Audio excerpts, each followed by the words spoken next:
Algumas pessoas perguntam: o que é o Natal? Será que Natal é o que a gente vê na mídia? Será que o Natal é festa, presentes, Papai Noel, luzes? O que é o Natal, né? Os cristãos, por exemplo, devem celebrar o Natal ou não?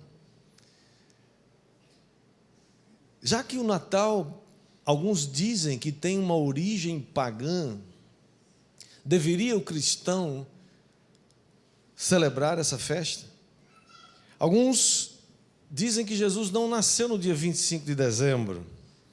Outros, parece que atualmente existe uma influência poderosa da mídia tentando fazer com que você não diga Feliz Natal, porque isso não seria politicamente correto. Eu tenho a impressão que esse politicamente correto veio de algum lugar que a gente sabe mais ou menos de onde ele veio, né? Das profundas do capiroto. Alguns lugares não falam mais Feliz Natal, diz boas festas, para não constranger ninguém, porque pode ter alguém ali com outra religião ou que não tenha religião nenhuma.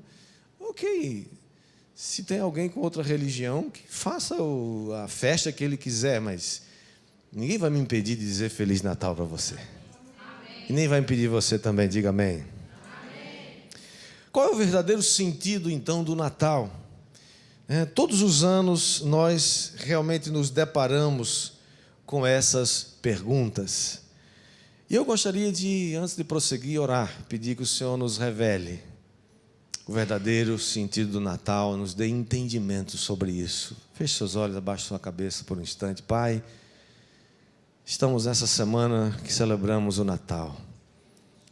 E nós queremos, Pai, ter entendimento, sabedoria, compreensão desse mistério.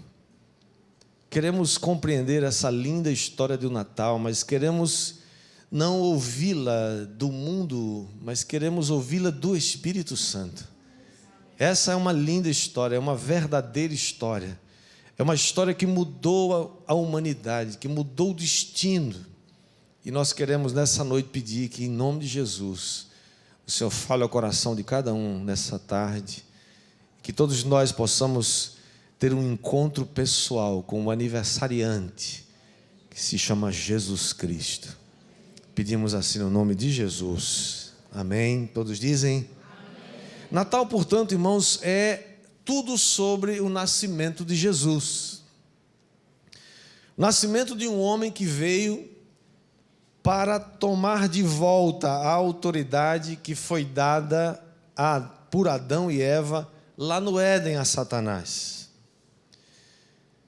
Esse homem chamado Jesus, que era 100% homem e era 100% Deus, ele se fez gente, ele habitou, viveu entre nós e dividiu a história entre antes e depois dele. Mesmo em nações que não adotam, por alguma razão, esse mecanismo de localização antes e depois de Cristo, mesmo nações muçulmanas, por exemplo, que usam outro sistema, ou os próprios judeus que usam um outro calendário, eles precisam conhecer esse calendário de Jesus, porque o resto do mundo todo usa esse calendário. Portanto, nas relações comerciais precisa-se ter essa referência do calendário. Jesus dividiu a história entre antes e depois dele. O plano de Deus é que essa terra fosse um lugar de paz, fosse um lugar sem brigas, sem guerra, sem dor, sem sofrimento. Mas o maligno, então, roubou essa autoridade, quando enganou os nossos primeiros pais. Mas lá no livro do Gênesis, que conta essa história, também conta a palavra profética proferida pelo próprio Deus, quando disse que o descendente da mulher esmagaria a cabeça da serpente.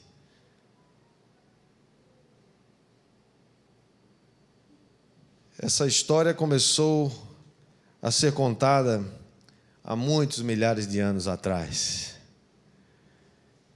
A partir daí, todo homem santo, todo homem que desejou servir a Deus foi perseguido por Satanás, porque ele não sabia quem era, e como ele não sabia, ele começou a perseguir todo mundo com o intuito de impedir que esse descendente da mulher que vai esmagar e que já esmagou a sua cabeça, diga amém. Amém. Algumas pessoas não celebram o Natal porque afirmam que essa festa seria ou teria uma origem pagã, numa festa pagã. É verdade que nós não sabemos exatamente a data que Jesus nasceu. Existem algumas pressuposições, mas não temos absoluta certeza. Na verdade, a igreja do primeiro século, ela nasce como uma igreja essencialmente judaica, de judeus convertidos. E a cultura judaica naquela época não tinha o hábito de celebrar nascimentos. Eles tinham o hábito de celebrar a morte de alguém, de um ente querido. Então, quando os gentios, que não eram judeus, começaram a se converter, começaram a perguntar qual é a data, então, do calendário do aniversário de Jesus. Os judeus não sabiam ou não lembravam. Então, o que acontece é que alguns chegaram à conclusão que poderia ser no dia 25 de dezembro. Também é verdade, a história conta que havia uma festa chamada de Saturnália, em homenagem ao deus romano Saturno. Essa festa acontecia entre os dias 17 e 24 de dezembro. Era uma festa pagã, e logo também no dia 25 de dezembro havia uma outra festa junto, que desembocava uma na outra, a um deus chamado Mitra, deus da mitologia, e que mais tarde se chamou Deus Sol, uma festa ao Deus Sol. O que se acredita, na verdade, é que os cristãos quiseram substituir essas festas. Dizendo, nós não queremos celebrar essas festas pagãs. Não tem Deus Saturno, não tem Deus Mitra, não tem Deus Sol, não tem Deus coisa nenhuma, tem Deus Jesus. Tem Deus Jesus Cristo. E nós vamos celebrar a festa de Jesus. Então, começaram a celebrar, no lugar dessas festas, a festa de Natal. Portanto, quando me perguntam se a gente deve celebrar o Natal ou não, eu falei, por que não celebrar o Natal? Me deu uma razão para não. Porque a origem, que origem? Não tem nada a ver com essa origem. A origem de Jesus é o nascimento dele. Jesus nasceu, sim ou não? Sim. Nasceu. E se ele nasceu, então vamos celebrar. Porque ele nasceu, ele morreu, ressuscitou e está vivo pelos séculos dos séculos. Então, por que nós celebramos o Natal? Primeira razão, irmãos, por que celebramos o Natal, é porque primeiro Natal significa boas notícias, boas novas. O Evangelho de Jesus Cristo, irmãos, sempre está associado com boas novas, boas notícias. Evangelho que é pregado só contando notícia ruim não é Evangelho de Jesus Cristo. É claro que quem não receber Jesus Cristo tem uma má notícia, mas essencialmente o Evangelho é boa notícia. Quando Jesus nasceu em Belém, na terra de Israel, as primeiras palavras ditas pelo anjo aos pastores que guardavam seus rebanhos na noite foi: não tenham medo. Não tenham medo. Tenho boas novas para vocês. Essa foi a palavra do anjo. Os pastores ficaram atônitos, mas olha o texto que diz em Lucas capítulo 2, versículo 8 em diante, diz: havia naquela mesma região pastores que viviam nos campos e guardavam o seu rebanho durante as vigílias da noite.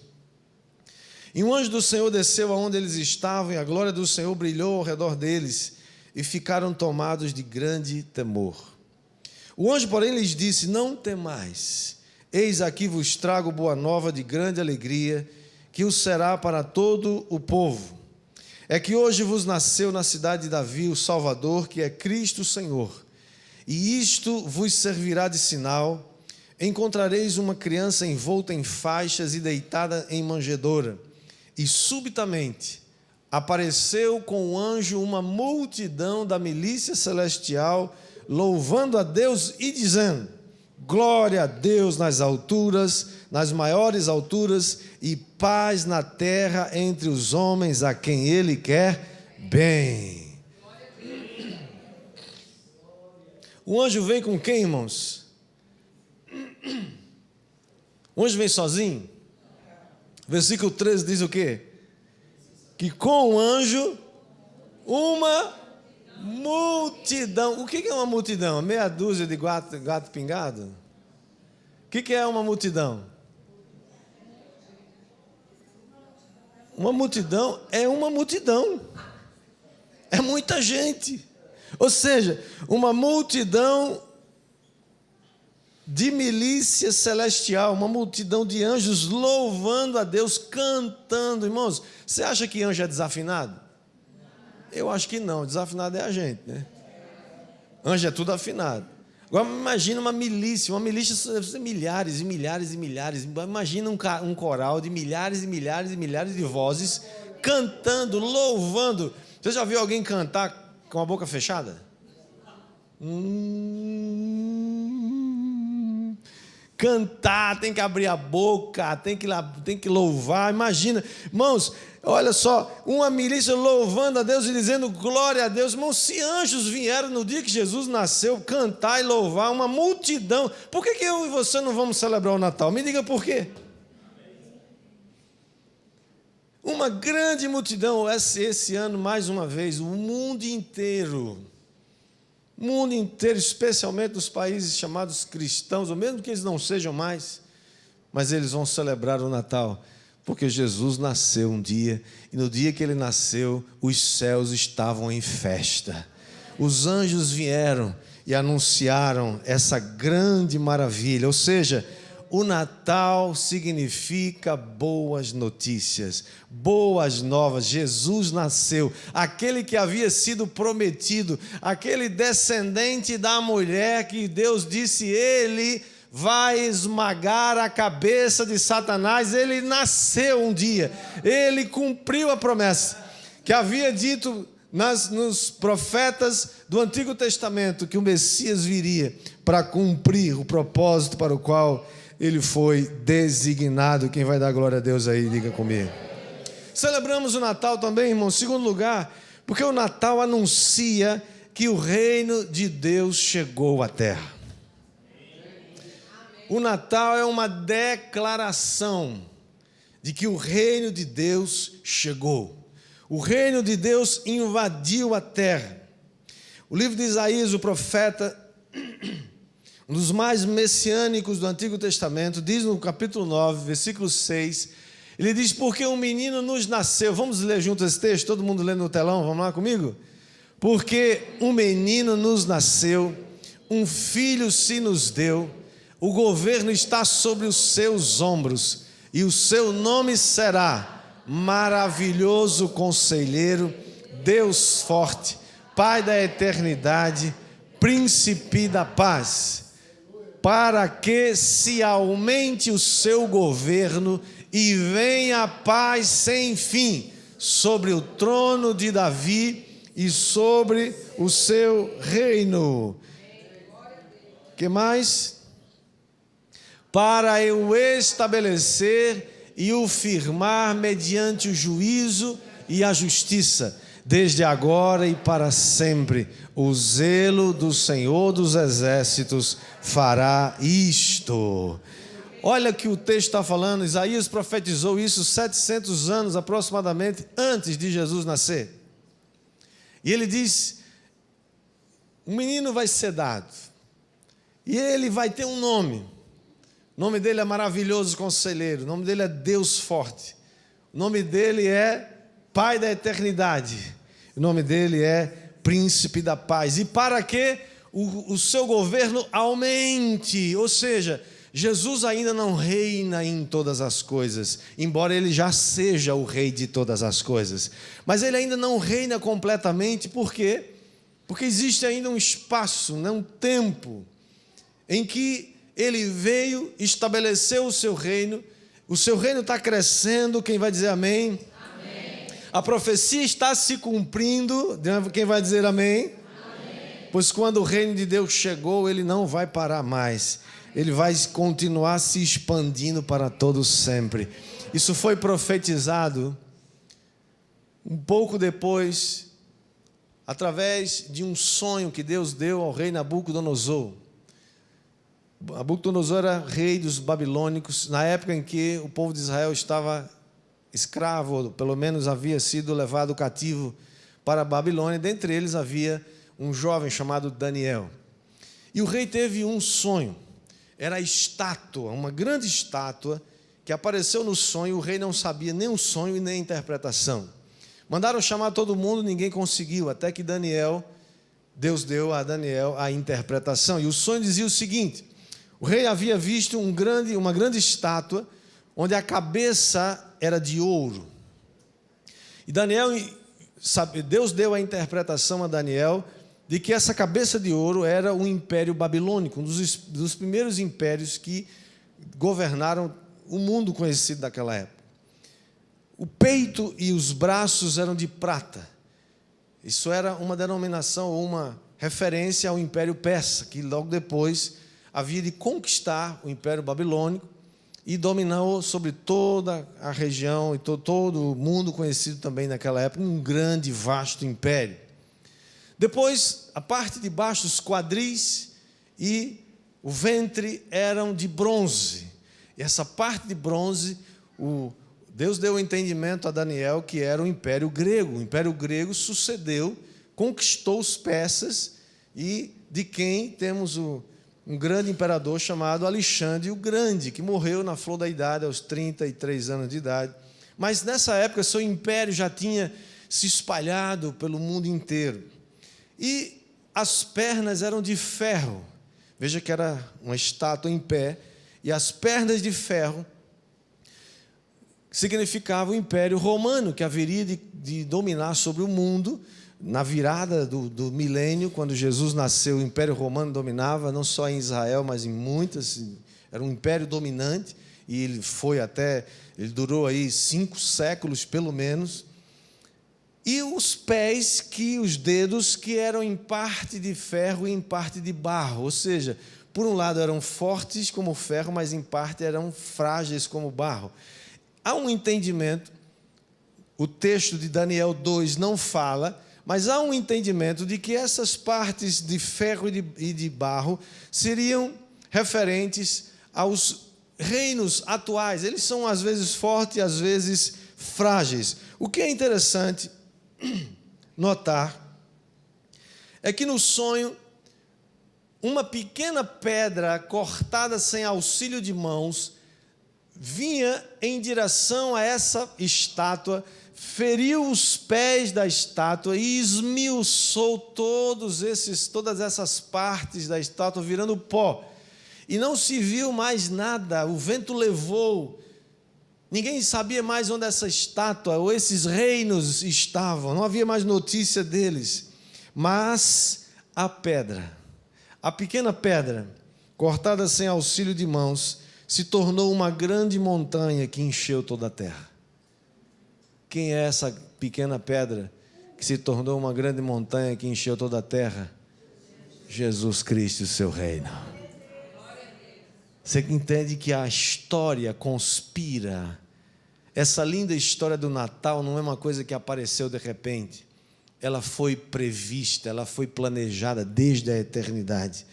O Natal que promete, irmãos, que haverá uma paz sem fim.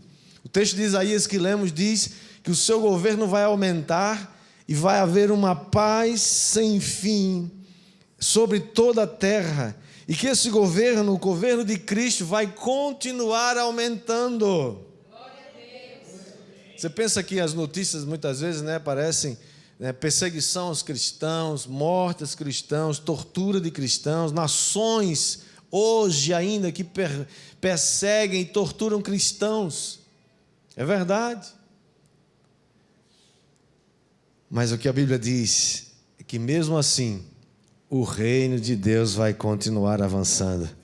Quem vai dar glória a Deus aí por isso? Por isso que celebramos o Natal. O Natal é o anúncio de que essa pequena pedra, cortada sem auxílio de mãos, destruiu todos os reinos desse mundo e se tornou uma grande montanha que encheu toda a terra. O reino de Deus está enchendo toda a terra. Diga amém. Celebramos o Natal, em terceiro lugar, porque o Natal revela o grande amor de Deus por nós. Você conhece de cor o texto de João 3,16? Podemos recitar todo mundo junto? Porque Deus...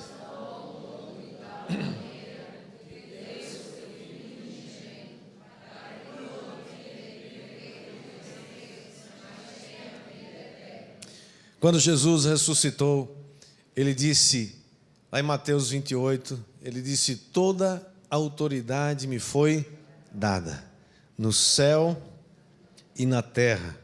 Jesus tomou de volta a autoridade. A autoridade estava com quem?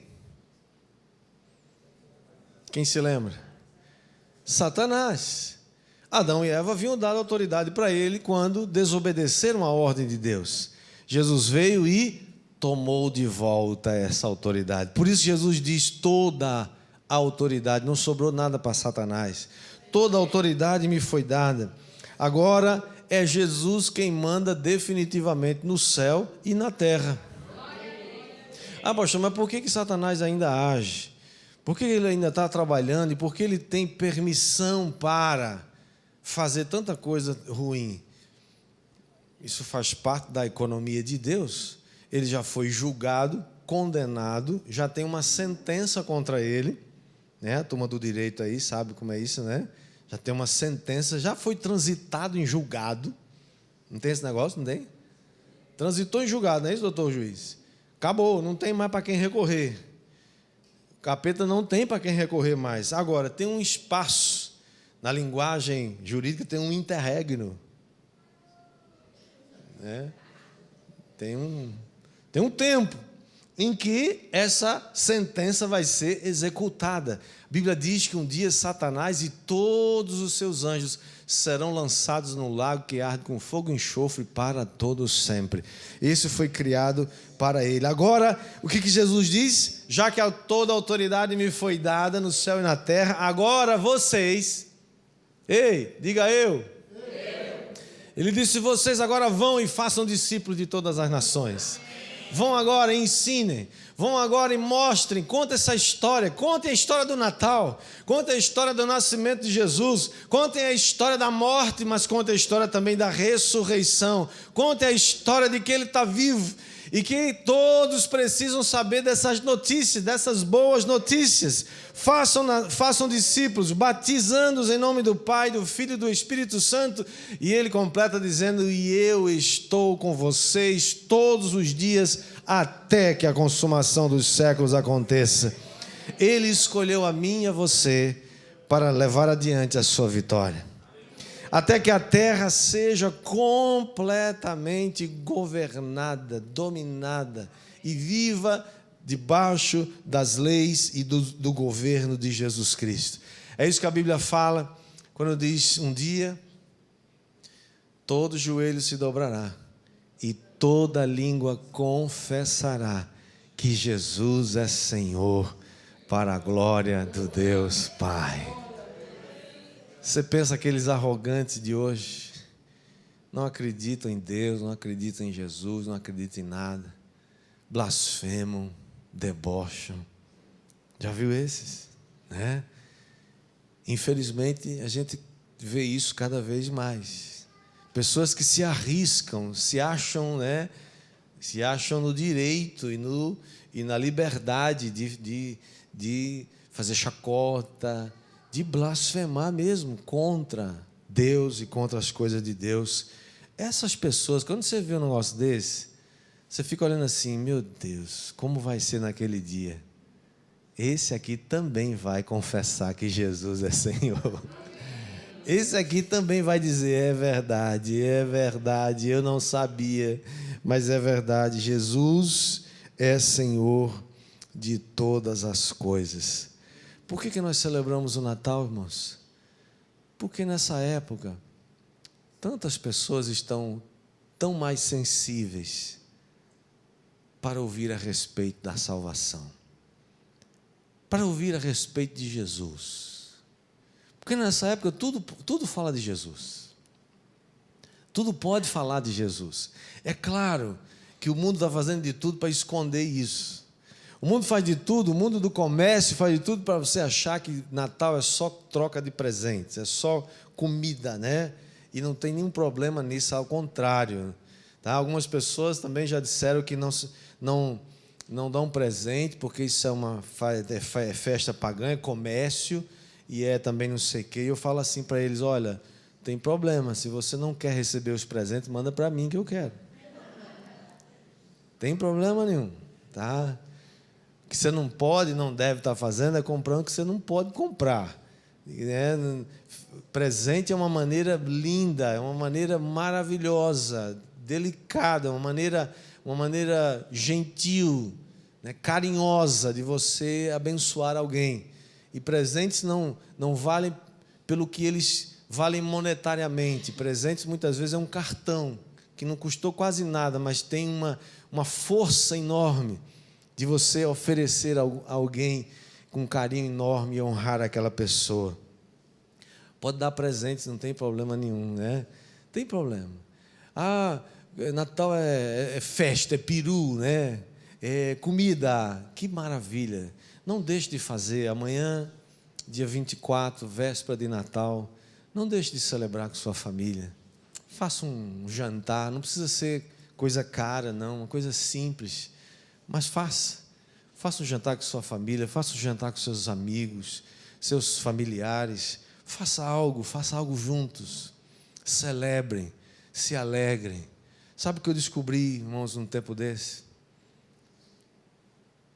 Eu comecei a pensar um dia sobre uma expressão que às vezes a gente usa, né?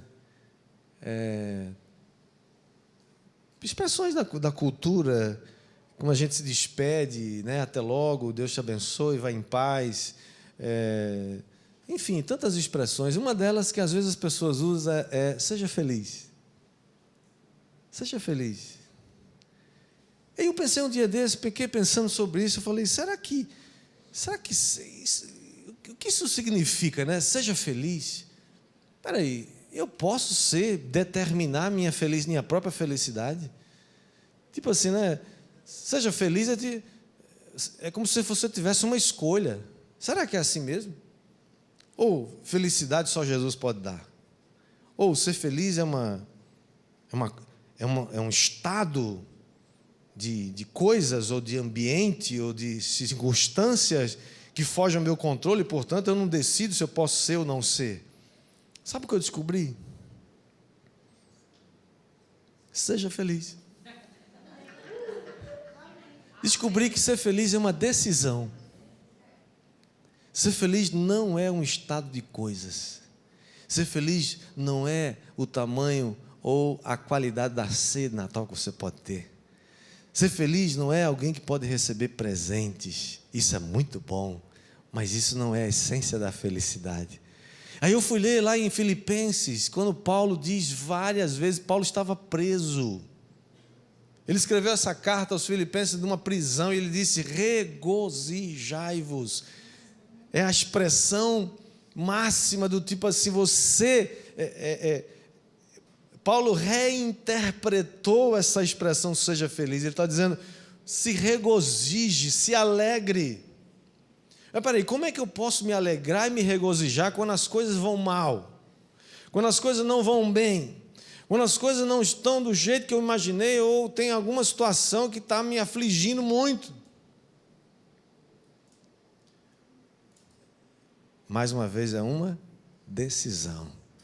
Você vai decidir se essas coisas vão tirar você do sério, se essas circunstâncias vão entristecer você, ou se você vai dizer, Senhor, eu vou escolher crer nessa palavra. Essa palavra está dizendo, eu posso ser feliz, assim como, e eu continuei meditando sobre isso. E o Senhor me levou a pensar sobre uma coisa que eu sempre falo nas cerimônias de casamento. Eu falo sobre amar. Que amar é um verbo. Amar é diferente de amor. Amor é um sentimento. Mas amar é um verbo. Amar é uma decisão. Assim como perdoar não pode ser baseado num sentimento. Perdoar é uma decisão. Você decide perdoar mesmo quando você não quer perdoar. Você não sente que quer, que deseja. Você quer torcer o pescoço do outro. Mas você escolhe, você decide. Falei, olha, eu ouvi a palavra e a palavra está me dizendo que eu preciso perdoar. Então você decide perdoar. Da mesma forma, você decide amar. Quando tem pessoas que chegam para mim assim e falam, pastor, eu acho que eu não amo mais minha mulher, eu não amo mais meu marido. Eu falei, ok, você fez uma decisão. Agora, seja responsável por essa decisão. Não fica dizendo que você não teve sorte, que você não casou com a pessoa certa, que alguém conspirou contra você. Não, você escolheu não amar mais sua esposa, é diferente. Você decidiu não amar mais, é uma decisão. Por que eu estou falando tudo isso, irmãos? Porque Jesus nasceu, morreu, ressuscitou, está sentado à destra do Deus Pai hoje, para que você, quando você decide ser feliz, aí Ele faz yes, mais um agora. Ele começa a dar ordens às circunstâncias para que a sua decisão comece a valer no ponto de vista de que as pessoas começam a ver e você também. Quando você decide, Deus começa a agir em seu favor. Quem vai dar glória a Deus aí por isso? Última frase que eu quero contar para você, é uma frase que eu vi hoje do pastor Silaí Almeida, que ele diz assim: a manjedoura está vazia. Eu acho bonito os presépios, irmão, sabe? Aqueles presépios, né? Jesusinho, está lá pequenininho, um bebezinho, tem lá um burrinho, não sei o quê, aqueles negócios, aquela manjedoura. Aquilo ali é uma representação do nascimento de Jesus, é verdade, não tem problema nenhum. Mas a manjedoura está vazia hoje. Jesus cresceu, ele não é mais um bebê. Quem vai dar amém aí? Glória a Deus. A cruz, ele foi pregado numa cruz um dia, sim, é verdade. Mas ele não está mais pregado numa cruz. Todas essas representações que mostram Jesus crucificado, talvez não seja uma boa ideia, ou talvez não sugira muito para você quem é ele hoje, porque ele saiu da cruz, ele não está mais na cruz, a cruz está vazia, porque ele morreu e ele foi sepultado. Mas o túmulo onde ele foi sepultado também está vazio hoje, porque ele ressuscitou. E mais ainda, só tem um lugar onde ele está agora, e esse está ocupado, é o trono. O trono agora está ocupado. E ele reina. Ele é rei de reis, ele é senhor dos senhores. Ele é Jesus. Por isso celebramos o Natal. Celebramos não só o nascimento de Jesus, celebramos a morte, celebramos a ressurreição, celebramos o momento épico, magnífico, em que ele se assentou num trono e reina de lá para todos sempre.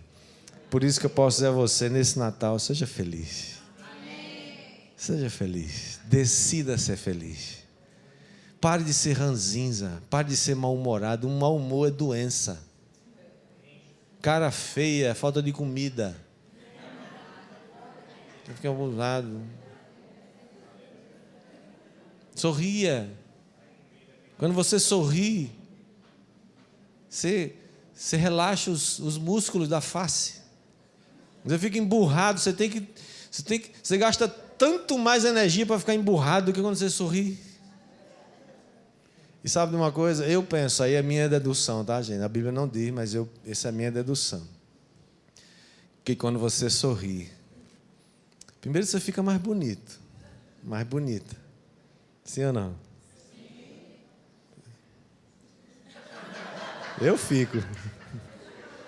Segundo, você não assusta ninguém quando você sorri. Um sorriso é algo que não custa nada, mas pode fazer uma diferença tão grande na vida de alguém. Por isso que aqui a gente prefere receber as pessoas com um sorriso.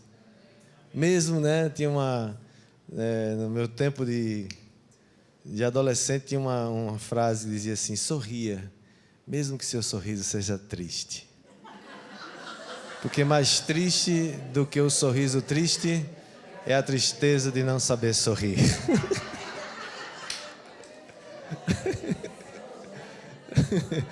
Sorrir. Mas a terceira coisa que eu creio que o sorriso provoca é que ele provoca o capeta fica doido com isso. Especialmente quando você tem razões para chorar, para ficar triste, para ficar ranzinza, mal-humorado, ou ficar triste. Não estou dizendo que você não deve e não pode ficar triste, não estou falando isso, irmão. Tem dia que a gente está triste mesmo. E nessas horas a gente precisa de Jesus, precisa de apoio, precisa de amor, precisa de abraço, precisa de encorajamento, né? O que eu estou falando é que Jesus nos deu as ferramentas. E quando a gente sorri, decide ser feliz, decide se regozijar, o capeta fica endemoniado. Mas Jesus nasceu, morreu, ressuscitou e está vivo para todos sempre. Para que eu e você sejamos não só felizes nessa vida, mas Ele disse: nem o ouvido ouviu, nem o olho viu, nem jamais passou no pensamento humano aquilo que Deus tem preparado para aqueles que o amam. Você ama Jesus? Ele tem um tesouro para você. Vamos ficar de pé, chamar aqui a banda.